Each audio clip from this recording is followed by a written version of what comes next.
I et lille hjørnekontor på Nørrebro gemmer sig en fantasiverden. Her har Claus Råsted sin daglige gang. Han lever af at arrangere rollespil og er en af Danmarks førende på området. Claus, når man hører ordet rollespil, så er der nok mange danskere, der tænker det her, nemlig store orkmasker.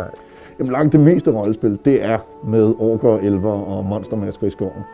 Men måske lad os kalde det 5% af det. Det er lidt mere alvorligt, det er lidt mere voksne med seriøse emner. For det kan gå voldsomt for sig, når Claus arrangerer rollespil.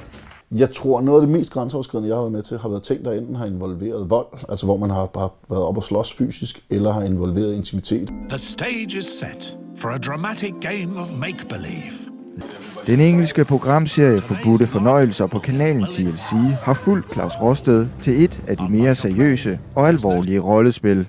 Hvis man forestiller sig i samfundet, at den danske regering havde bestemt sig for, at alle bistandsmodtagere og folk, der får kontanthjælp og sociale overførsler, de bliver lige kaldt ind til en lille samtale, og så bliver der diskuteret med dem om, hvad har de egentlig af værdi for samfundet? Hvad bidrager de med nu, det ikke er skattekroner? Og nogle af dem vil så blive frifundet, fordi måske er de kunstnere, eller måske bidrager de med et eller andet, måske laver de en masse frivillig arbejde. Og nogle af dem vil man finde ud af, at de bidrager faktisk ikke nok til samfundet, til de fortjener at leve. Det er præmissen i vores rollespil. Deltagerne bliver udsat for tortur, indespærring og enkelte får endda foretaget en analundersøgelse. Vi ser blandt andet i programmet en fyr, der får stukket en finger lige en anelse op for at få lavet en prostataundersøgelse, eller i hvert fald noget, der minder om en. Og det er fordi, den oplevelse vil han gerne prøve. At han er lidt en ekstremist, der gerne vil have nogle vilde oplevelser. Lidt som hvis man gerne vil bungee jump, så vil man godt have den adrenalin rush. Hvad får folk ud af at være med i sådan et rollespil her?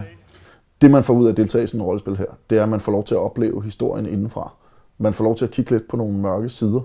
Man får lov til at opleve og være med i et hvad nu hvis scenarie om en barsk fremtid i Danmark, og give lidt mere forståelse for, hvad nu hvis verden var sådan her.